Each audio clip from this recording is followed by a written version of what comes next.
ስራ መልካም ስራ በመስራታቸው በርተን መስራት መቻል አለብን። እቺ አስራ ከአላህ ዘንድ ትልቅ የምናገኝባት ትልቅ የተከበሩ ቀናቶች ስለሆነ በተቻለ የጾምን ሰደቃ በሰጠኞችን ሰደቃ እየሰጠ ዚክር እያደረገ ማሳለፍ መቻል አለብን። እቺ አስር ቀናቶች ማለት ነው። ነቢያችን ዓለይሂ ሰላቱ ወሰላም የዚህችን አስር ቀናት ፈضል ወይም ደግሞ የዚህችን አስር ቀናት ትሩፋቶች ሲነግሩን ሁሉም በላይ መሆናልና ሰውየው ከጂሃድ እንደምትበልጥ ነው የነገሩን ማለት ነው ነቢያችን ዓለይሂ ሰላቱ ወሰላም። ስለዚህ እቺን አስር ቀን በአግባቡ ልንጠቀማት ይገባል ማለት ነው። በተለይ እኛ ስለ ሐጅ ስናስብ የሐጅ ተግባራቶች እኛን አራት ነገር ነው የሚያመላክቱ፣ አራት ከዛም በላይ ነው የሚያመላክቱ። ግን ለዛሬ ፎቶችን የመረጥነው የሐጅ ተግባራት በአጠቃላይ አራት ነገር ነው እኛን የሚያስታውሰን። አንደኛ የሚያስታውሰን ነገር ምንድን ነው? የአዳም ልጅ በአጠቃላይ ሙስሊም የሆነ በአጠቃላይ አንድ መሆኑ ነው፣ እኩል መሆኑ ነው። ከአላህ ዘንድ ባላቸው በአላህ ፍራቻ ልክ ነው እንጂ በጎሳ በነገድ እንዳልሆነ ነው የሚያስተምረው ማለት ነው። ሁላችንም ሐጅ ስንሄድ ዓረፋት ላይ ስንቆም አለባበሳችን ሁሉም ሰው አንድ ነው። በብሔርም ይሁን በሀገርም ይሁን በምንም ይሁን የሚለያይበት ሁኔታ የለም። እስልምና ሁሉም ሰው አንድ አይሆንም። ከአላህ ዘንድ ልንገባቸው ከአላህ ዘንድ ፍራቻ ብቻ ነው ማለት ነው። ይሄ ነው የሚያስተምረን አንደኛ ማለት ነው። ሁለተኛ የሚያስተምረን የሐጅ ጉዳይ አላህ የአላህን ትእዛዛት እሱ ባለው መልኩ መተግበር መቻል አለብን። ለምን ተብሎ አይጠየቅም። እኛ አገር ባለውን ማድረግ ብቻ ነው።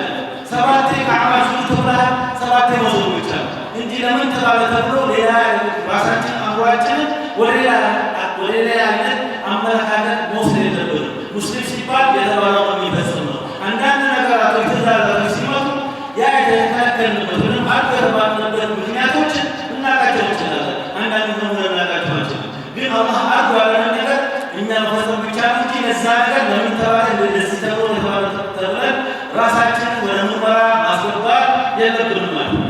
ሶስተኛው ሐጅ የሚያስተምረን ነገር ደግሞ ለእኛም ለአባታችን አዳም ጠላት የነበረው ሸይጣን ነው ማለት ነው። ይህ ሸይጣን ሁላችንም በተለያየ መንገድ ነው ሊያታልለን የሚሞክረው ማለት ነው። እኛ ከዋናው መንገድ እንዳንሄድ የሚያደርገን በተለያየ መንገድ ነው። ግማሹ በብር፣ ግማሹ በስልጣን፣ ግማሹ በንዴት፣ ግማሹ በሴት በተለያየ መንገድ ነው እኛን ሊፈትነን የሚችለው ማለት ነው። ስለዚህ ለእኛም ለአባታችንም አደምም ጠላት የነበረው ሸይጣን ስለሆነ ይህንን ጠላታችንን ማሳት መቻል አለብን ማለት ነው። በአራተኛው ሐጅና የሚያስታውሰን ነገር ምንድን ነው? ቂያሙ ሰዓ የሚያስታውሰን ማለት ነው። ሐጅ የምንተገብረው ተግባራቶች በአጠቃላይ ምን ያስታውሱናል? ቂያሙ ሰዓ ነው የሚያስታውሰን ማለት ነው። እኛ ማሕሸር መሬት ላይ ስንቆም ያ ሁላ ሰው ከበወሳም ከምን ተለይቶ አንድ አይነት አለባበስ ለብሶ እዛ ጋር ሲቆም ቂያሙ ሰዓ እንደዛ ነው ማለት ነው። ከአደም ጀምሮ እስከ መጨረሻ የሚመጣው ሰው በአጠቃላይ በዚያ በአገር ራቆት ይቆማል ማለት ነው። በስራው ጋር ብቻ ማለት ነው። ያንን ያስታውሰናል ማለት ነው። አንድ እሱ ነው ቂያሙ ሰዓ። በሌላ መንገድ የሚያስታውሰን ነገር ምንድን ነው? ሰው ግን ሲሞት ሬሳው ከፈን እናደርገዋለን። ከፈን ነጭ ነው የሚለብሰው በምድር ላይ ያለ እዛ ሐጅ ላይም ሰውዬው ኢሕራም ሲለብስ ምንድን ነው የሚለብሰው? ነጭ ነው የሚለብሰው። ያ አለባበሱ ምን ያስታውሰዋል ማለት ነው? አንተ ሟች ነህ።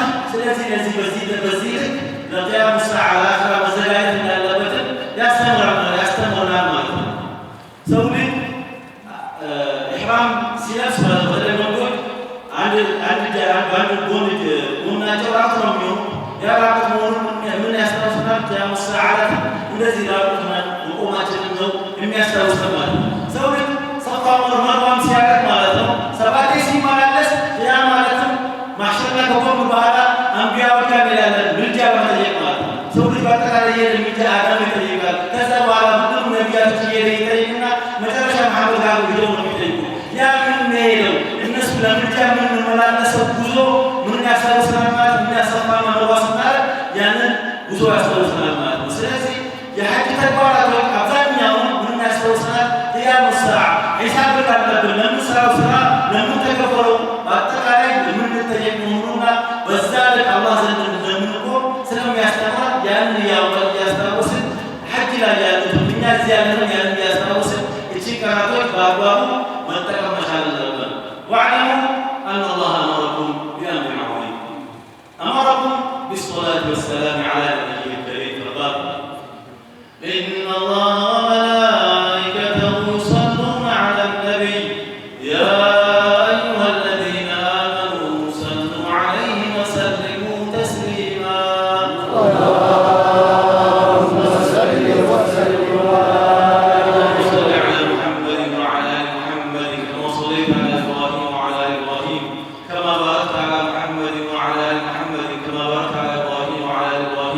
في العالمين إنك حميد مجيد. وارض اللهم عن خلفاء الراشدين خصوصا أمير المؤمنين أبي بكر الصديق وعلى فاروق أمير المؤمنين عمر بن الخطاب وعن أمير المؤمنين عثمان بن عفان وعن الحسن والحسين أمير المؤمنين علي بن أبي طالب وعن سائر الباقين من عشرة بشر الجنة وعن التابعين وتابع التابعين لهم بإحسان إلى يوم الدين.